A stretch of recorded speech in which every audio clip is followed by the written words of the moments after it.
Good morning. It's me and my dog Chewy here checking in. Bedhead popping off, but I don't want to take my braids out until I do my pole class in a little bit.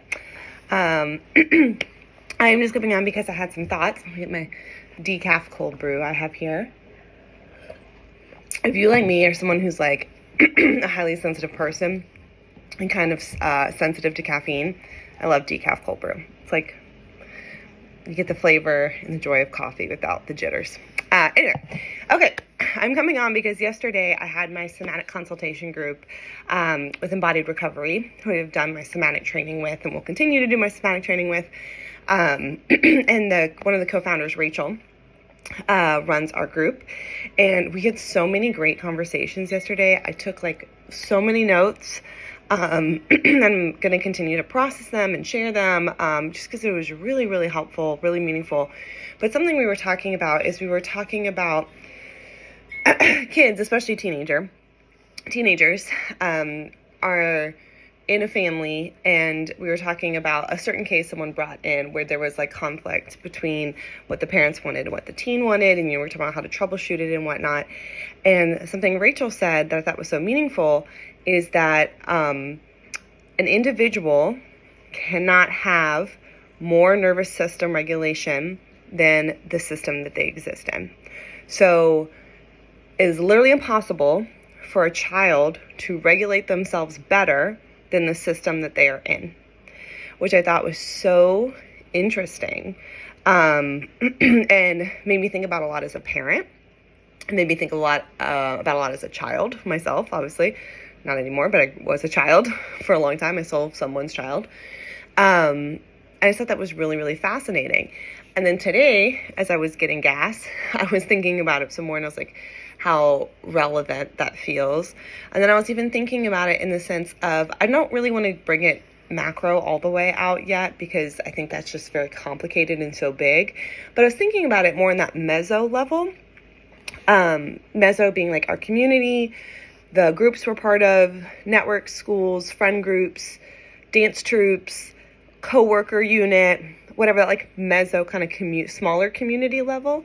And I was thinking about it because for me, I'm a Scorpio rising, and this eclipse this week is going through the part of my chart that has to do with friendships and social networks. And so on the Cheney app, she was talking about how I might notice some like shedding of social networks or friend groups, and things might shift around there for me and like go into a new chapter, which also seemed, I was like, that's funny, as I'm doing this like Truth or Dare marketing program, which is all about being like as honest and scared with how honest you're being. And I was like, yeah, probably will drive some people away. So makes sense. But I was just thinking about this eclipse and how like this eclipse season is inviting us into so much shedding. And, I think retrogrades and eclipses are really overwhelming and scary because they're very painful and chaotic to go through sometimes.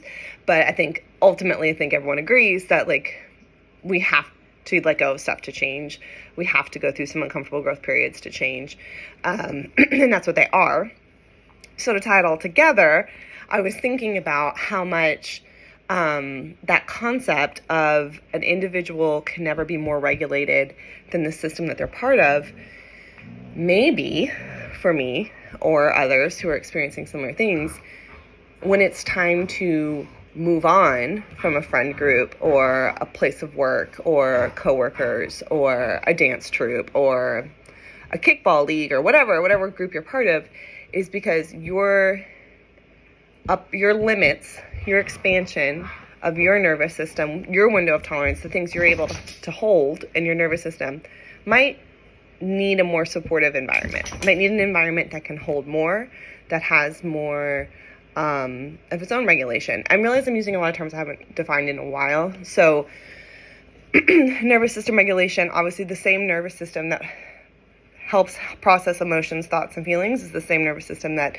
moves our body, helps us eat, helps us have sex, helps us walk around, right, and complete tasks. So when we say someone's nervous system is regulated, that means that their ability to stay calm, present, collected, connected, is greater in a variety of settings versus someone who maybe is struggling with nervous system regulation might have a smaller window of tolerance, as in like we've all known that person, maybe been that person, where like a seemingly very small thing sends us into a spiral. So like you might have a friend who's like, oh my God, it's going to rain today, and like spirals about that, versus you might have a friend who's like, oh, it's going to rain today. Okay, I'm going to get an umbrella, make sure I have my raincoat. Right? So they're staying regulated.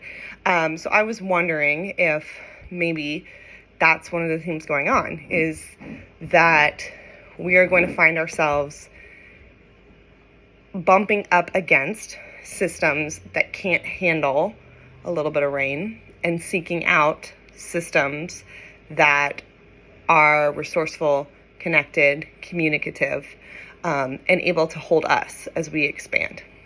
So just something I was thinking about, combining my embodiment work with astrology, which is where my brain meanders a lot.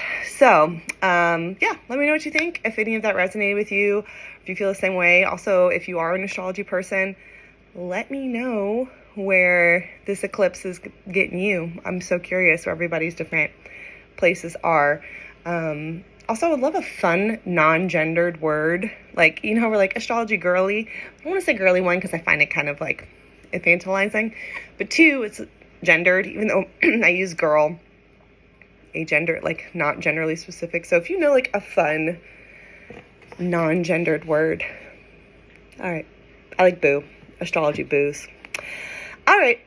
That's all for me. Have a great day.